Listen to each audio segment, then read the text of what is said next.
May I come in, ma'am? Please come in. You are Good morning, ma'am. Pusapati, right? Morning. Yes, ma'am. It is Pusapati or Pushpa? Pusapati. Pusapati. Yes, You ma'am. can keep it down. That you relax. Yes, ma'am. So where are you coming from? How far from here? I'm coming from Patel Nagar, ma'am. Patel. No. Yes, ma'am. You have a relative? No, ma'am. Just like that. Are you in a hotel or a private property? Where are you? I am in a private property. Private. Ma'am. Yes, ma'am. You know someone. Okay. How are you feeling today? Good? I'm feeling good, ma'am. Thank you. Very good. Okay. Now, you live in Visakhapatnam, is it? Yes, ma'am. What is Visakhapatnam known for from earlier days? Olden days also it had some industry and so on. Visakhapatnam is very famous for its port facility, ma'am. Right. So the industry which is developed right from being a fishing village, so it has this port, and then later on certain PSUs also developed, and then the steel plant. But then the harbour is very well known, ma'am. The harbour is good. Yes. Yeah, I've been to Visakhapatnam. So now tell me, since you are abreast with current affairs, there's something I read about Vande Bharat. I only knew till Vande Mataram, but I did not know about Vande Bharat. Have you ever heard or you have not heard? I've heard about the trains, the Vande Bharat Express. Yes, that's correct. Yes, ma'am. So you know about it A little bit. a little bit. That's okay. Yes, ma'am. There's no problem. Now our Prime Minister, he has gone to Europe, right? He's going to go or gone, whatever. So he is going to meet 8 heads of countries. Do you know any country is going to meet? Any country head or somebody? He's going to meet the heads of Denmark, Okay. France, and other than those two, I cannot You recollect. don't remember. Yes, That's all right. Europe is a very small little place. In 10 days, you can see all the countries. So small. But that's not relevant. So tell me now, our finance minister, you know who it is? Who is it? She's Nirmala Sitharaman, ma'am. Nirmala. So she says that we should not make any hasty decision on cryptocurrency. What do you think she means? What is she aiming at? Sir, sorry, ma'am. As far as I can understand, she does not want the country to widely adopt cryptocurrency. That Right. is, there should be no haste in trading or otherwise in widely using cryptocurrency. It should not be a rival, or it should not be a very, very potent competitor of the currency that we have. That is the legal tender that we have. Right. So this cryptocurrency does not have to be very much widely used. So you've seen a note, no? Suppose a 100 rupee note, 2000 rupee note.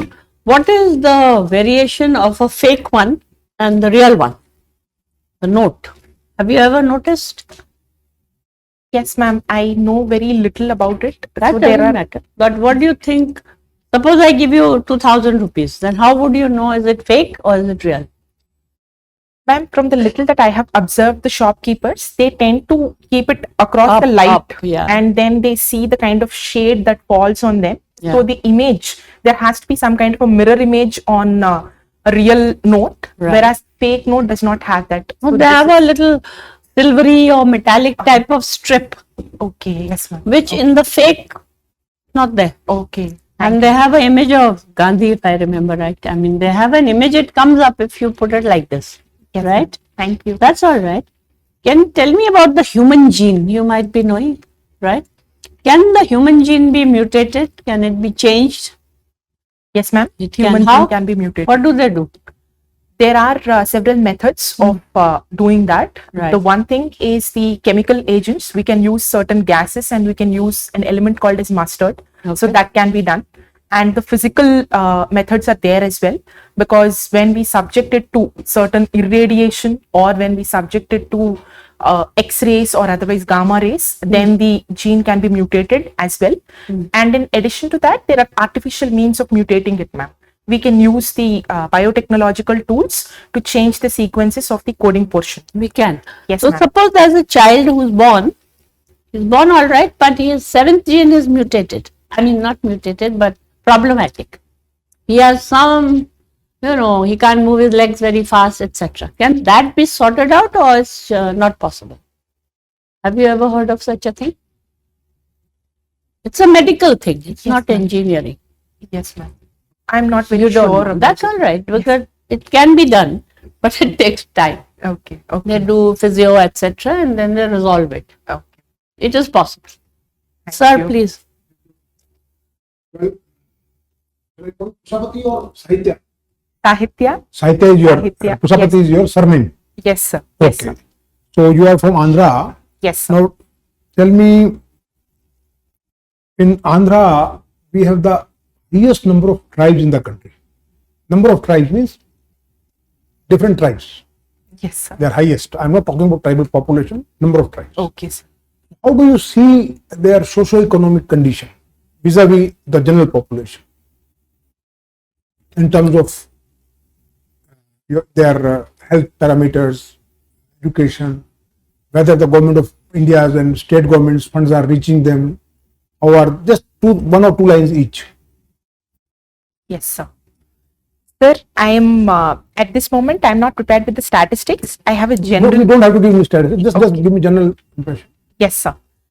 So we can say that the tribes of Andhra Pradesh, so they do suffer from certain deprivations. That is, especially if we talk about the women and the children, they are malnourished, and we do have anemic conditions prevalent in the women, and there have been instances of stillbirth as well, sir. Sure. And in addition to that, if we talk about the general health conditions, then we can say that they do suffer from certain congenital diseases and also the other diseases like malaria, which are generally prone because of mosquitoes, which are there.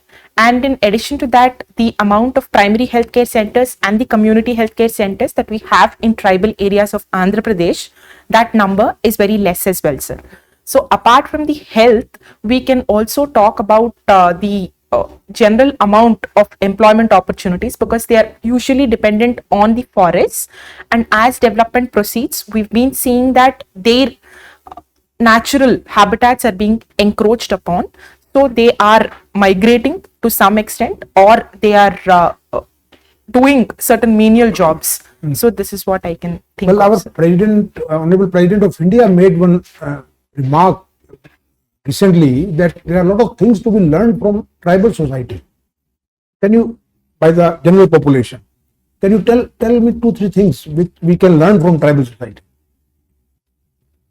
So the first thing is their very deep understanding of the ecology that they live in. So the kind of indigenous knowledge that they have towards the traditional medicine, the way of their understanding of herbal medicine. So that is one thing which we can learn from them, sir.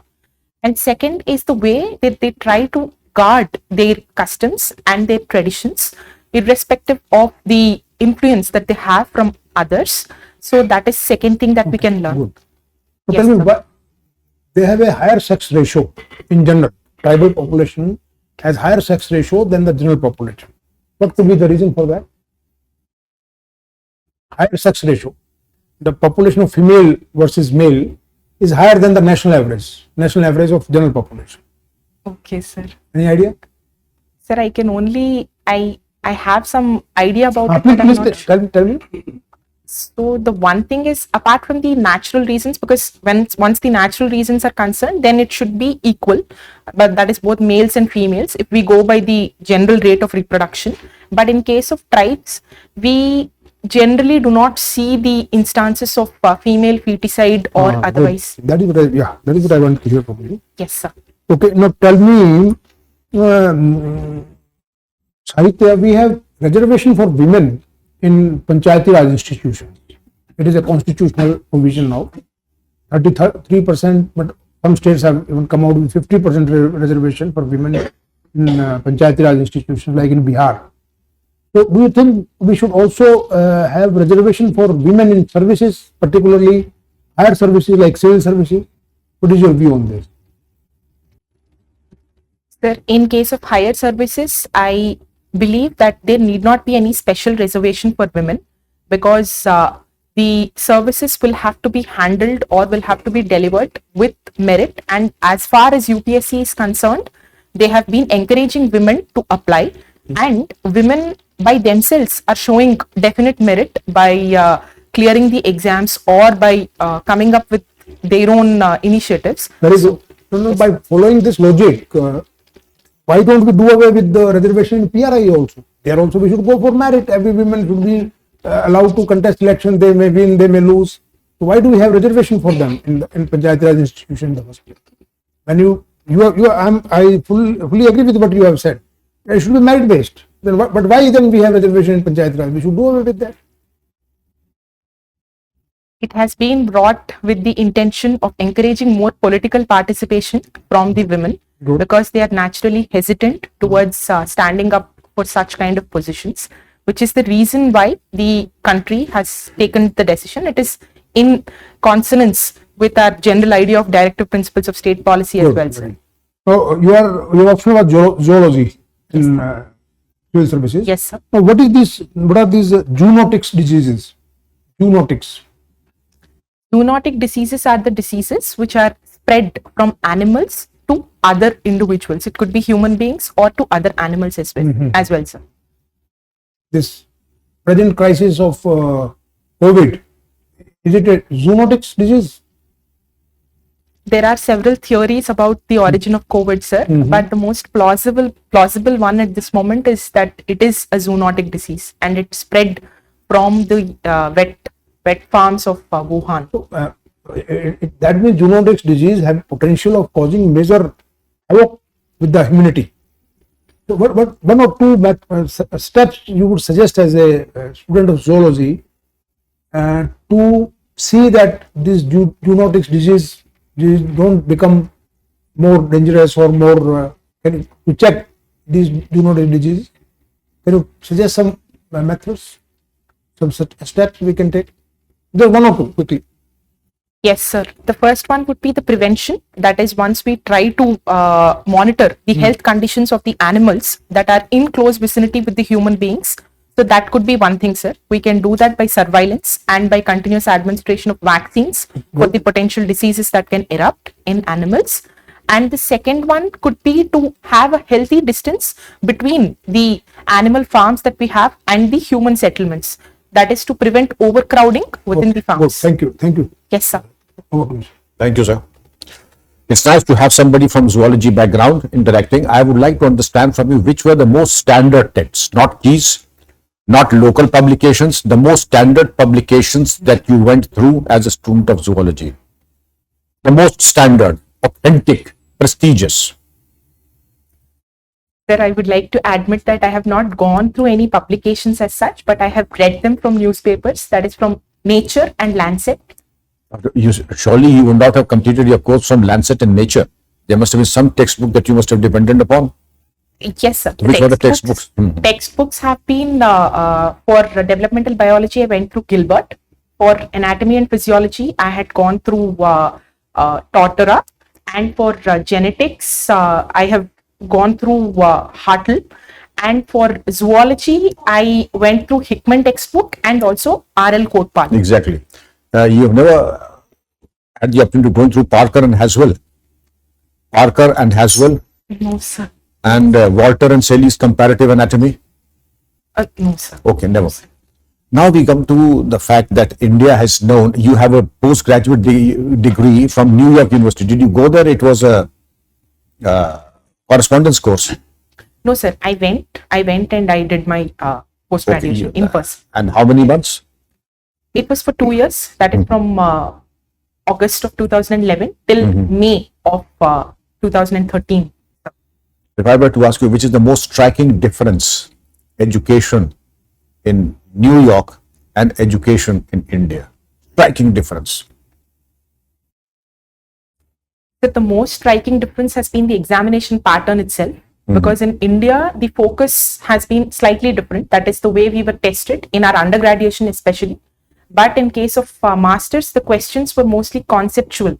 They wanted to test us with our conceptual clarity. So that was the most striking difference.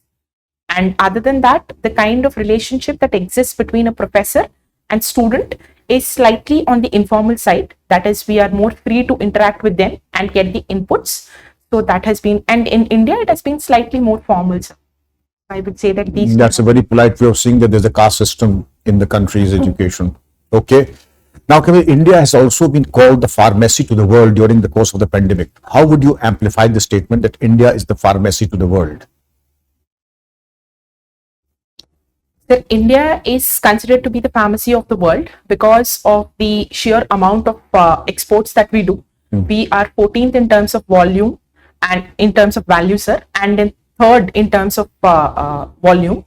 And in addition to that, during COVID, we have extended our help through Vaccine Maitri, and we've also kept our commitments to the partners in Western countries as well, because Serum Institute of India has been able to manufacture some of the largest doses of vaccines. And in addition to that, we have also All the pharmaceutical products and all the medicines that are there for the pandemic, I would like to understand. You must have heard of the placebo effect. yes, sir. So do you think all the medications and vaccines are placebos, or they really have some efficacy and amplify your arguments? First, let us know what is the placebo effect. I would say that all the vaccines that I have taken, all three of them are placebos, nothing more, nothing less. If you agree, say yes. If not, your arguments on either side.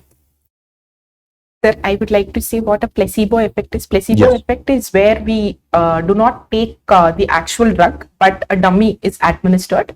It could be a sugar or it could be anything else. That is to make believe the patient that he has been administered with some drug. Thereby, he gets the confidence that he's on the right track. And as far as the vaccines are concerned, I would like to differ with you, sir.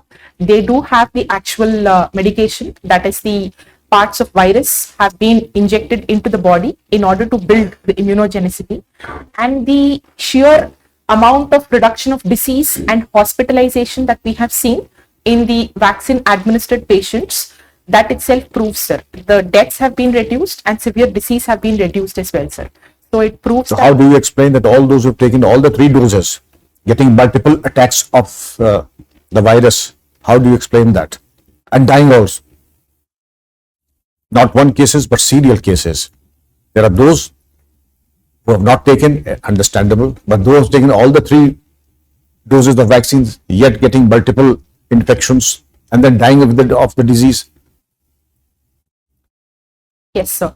So as far as getting infected, so that can be explained because vaccine's main purpose is to, especially the COVID vaccine's main purpose has been to reduce the severe disease, hospitalization and death, sir. So these three have been the targets. Nevertheless, they do not have the capability of stopping the infection.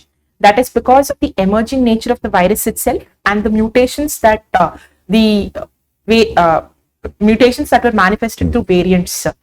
And but as far as death is concerned, it has been unfortunate, sir. It is basically, in spite of vaccines, the immune system cannot be reformed for certain patients who suffer from comorbidities, that is, whose immune system is inherently weak.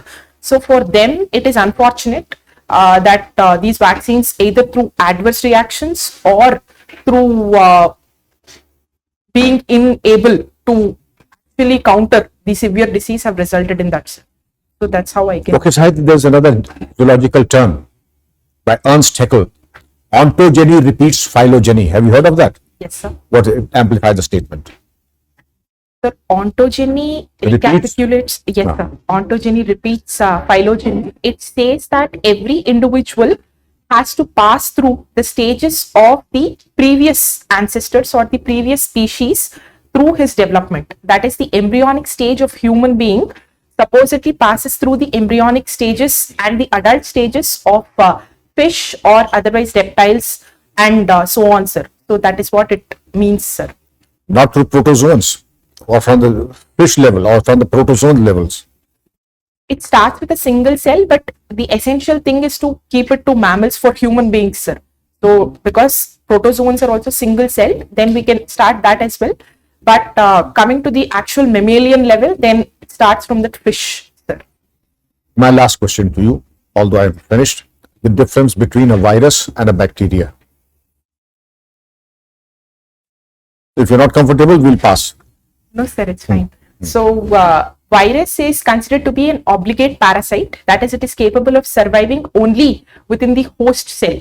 And bacteria, on the other hand, can be autonomous as well. There are certain bacteria which can live outside their host cell and which can pass on the beneficial effects to the environment as well, sir. Beneficial only. No, sir. It could be both harmful Harmful, and beneficial. Thank you. Sir. Thank you, sir. Any questions? You somewhere justified as to why India should be regarded as the pharmacy of the world on account of the performance, on account of the things that India did, particularly during the pandemic. Now, being aware of the traditional medicine, practically Ayurveda, the legacy of Ayurveda, how do you look at it being a pharmacy student? Is Ayurveda more about pharmacy and less about, physician's technique? The way or the limited understanding that I have about Ayurveda, it is a holistic science that incorporates the pharmaceutical principles as well as the physiotherapy principles and as well as the surgical methods as well, sir. So it is a holistic science that has different practices to address health conditions of patients depending upon their health profile, sir. A very famous medical commentator said that there is no zoology in Ayurveda, it's all pharmacy. Do you agree? Or what could be the basis of this statement? Sir, I mostly think that because the Ayurvedic formulations are essentially made from the herbs, that is the botanical perspective, and very less amount of animal products or probably they could be used. So that could be the reason why he must have said that. But I do not want to subscribe to that. Do you think that Ayurvedic pharmacopoeia is premised on biomolecular attributes of substances or medicines or plants or herbs? Yes, sir. Pharmacopoeia is mostly based Ayurvedic on pharmacopoeia. I'm not very much sure of Ayurvedic pharmacopoeia. Okay. Sir. Can you distinguish between, say, prognosis and diagnosis? Prognosis, I can't recollect at this moment, sir. I remember studying about it. It is about identification of the disease even before it occurs, but I'm not very sure, sir. I wouldn't want to. Yes. Were you satisfied because you have zoology as a subject and you come from pharmacy background? So, what's your take on various epidemiological models that were thrown to us, right, during the pandemic? Quite a few were to the point as well, and even the government used it for their policy formulations. So, what all goes into making these epidemiological models? So the consideration, the first thing that we have to be sure of is to understand the nature of the virus itself, sir. The organism itself has to be understood. And after that, we are trying to look at the various ways in which we want to administer. So for that, we have to consider the pharmacokinetic and the pharmacodynamic aspects of the vaccine. And after that, we will have to look up a model organism, or because the science is advanced, we are looking at stem cell cultures or the tissue cultures, and then we try to go on with different tests that happen and how the vaccine can act in a potential manner, and then we go for the clinical trials, sir. So, but in case of COVID, I would like to say that because the time period that was available was very less, usually it takes at least a good 6 to 7 years for a medicine or for a vaccine to hit the market, because the testing I'm asking about epidemiology, not about vaccines. Epidemiological models, like you have IIT professors telling us that there will not be any fourth wave. Right? Okay. So, What are the parameters on which these models are made? As far as I can understand, sir, the waves or the total amount of infections, they are based on the certain values like R value or the positivity value, based on the total number of patients that can be infected from one individual or the overall percentage of population that can fall vulnerable. So, considering the nature of the virus itself and the unpredictability of emergence of variants, these waves are being predicted. Do you have confidence in herd immunity argument? Herd immunity, yes, sir. I do believe that herd immunity holds good because it ultimately can be developed either through infection or through vaccination. So that is how the population, at least 60 or 70% of the population, can become immune to the disease. I do believe, sir, but COVID has been a little bit unpredictable in certain areas because there have been many breakthrough infections, sir. Otherwise, herd immunity holds true in most of the cases, sir. Okay. Talking about Indian economy and the recovery period that is required as per the latest RBI assessment. Initially, we were given to believe that since the fall was so steep, the rise will be equally steep, and we would be back to normal, say, in next couple of years or so. But now we are told that it will take 12 long years. Are you aware of it? Aware of the report? Not the particular report, sir. The 12 years one, I'm not aware. Okay. Sir. Sorry. Okay. Thank you. Good morning. Good morning, sir. Carrying on the discussion on economy. Are you aware of Sensex or Nifty? Yes, sir. It is said that Sensex or Nifty depicts the picture of Indian economy. How far do you agree with this statement? Why or why not? Sir, Sensex or Nifty do give the listed companies, or at least the performance of the companies that are listed on those stock exchanges, sir. Nevertheless, Indian economy has a lot of informal economy that goes on as well. We have many MSMEs and we have the other informal sorts which are not listed on the indices. So I would say that it gives an indication of what is happening in the big companies which are listed, but it does not provide the complete picture of economy, sir. So, which are the major indicators which provide the complete picture of an economy, and how is India performing in those indicators? That the complete picture, all the indices that we have, for example, the employment rate or otherwise the labor force participation rate, so they can give an understanding of the employment and the industries and the different indices that even these bodies come up with. I cannot recollect them, sir, but each of them have a significant aspect that they focus. Nevertheless, the complete picture, I'm not sure any of them gives, sir. So, let's talk about international affairs. Can you tell about the impact of political and constitutional crisis in Pakistan on India? The crisis of Pakistan and its impact on India, sir. So, yes, sir. As we have seen, especially in I just want to clarify that, is it because of the recent developments or is it Recent political crisis? Political crisis?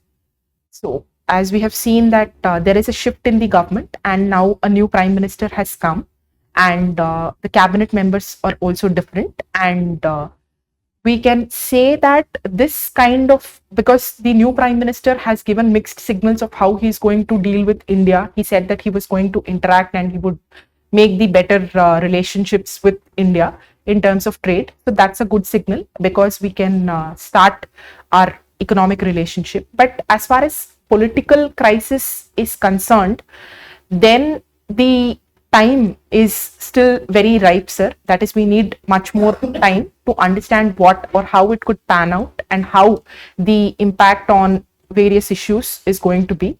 And second would be, sir, we can start our relationships with Pakistan as far as trade. We can start with the basics like cotton and sugar. So that would slightly ease the tensions that we have with the country, and it would build confidence. And then, if possible, we can also hold meetings via SARC. So that can be good as well, sir. And that's all I can think of. What is the zero COVID policy of China? The zero COVID policy of China is where they're trying to have no infections at all, and they're trying to strictly quarantine, or they're trying to strictly segregate all the people who are either infected or who could possibly be subject to infection of COVID. So as a consequence, they have been conducting these mass testings, and they have been locking down several cities, and Shanghai also has witnessed that. So yes, sir. If you are made an ambassador on India to any particular country, which three things would you like to promote about India? The three things that I would like to promote are about the growing stature of India in terms of economy. That is, India has been one of the few countries where IMF has forecasted that it's going to have a positive growth rate in the coming future. So I would like to talk about the economic development and the potential investments that the countries can mutually make with each other. And the second one, sir, would be with respect to the kind of political stability that we have in our country, because as our Honorable External Affairs Minister has also stated that if there's one thing that stands out in India, that is we've managed to be a democracy. So we would like to promote that we have political stability and we are reliable. And the third one would be the promotion of soft power, sir, the cultural traits that we have, and the kind of impact that both of us can have as countries. It has been 8 years. Andhra Pradesh and Telangana have bifurcated. Still, there are many issues still persists. So why is it so? Yes, sir. The first thing is that the absence of a concrete policy, or the Bifurcation Act itself had many loopholes, sir, when it came to division of the assets. And the biggest blow to Andhra Pradesh has been loss of Hyderabad. In spite of the 10 years agreement that we've had, most of the revenue has been going to Telangana, and because Hyderabad is the actual money minting area. So that's the first thing, sir. And the second one would be the lack of a concrete policy as far as Andhra Pradesh is concerned. There is no certainty of what can happen, because initially they've spoken about 3 capitals, and now the decision has been taken to roll it back to some extent. And the third one is the kind of debt crisis that Andhra Pradesh has been suffering, sir, because of several decisions that we have taken. So the finances of the state are at are in severe problems, sir. So Sahitya, you have been preparing for civil services since 5 to 6 years, right? yes, sir. Okay. So why you are so keen to join civil service? Sir, I want to join in civil services because one, there is definite sense of pride to work for the government of India on behalf of the people. And second, because it would give me the opportunity to learn so much by working. And third, because it would give me the opportunity to meet with different people and understand their perspective. And thereby, I hope that there would be a good learning curve, sir. So these are the 3 reasons. Thank you. So that's it from our end. Would Thank you you, like to sir. say something? No, sir. That would be all. Thank sir. you.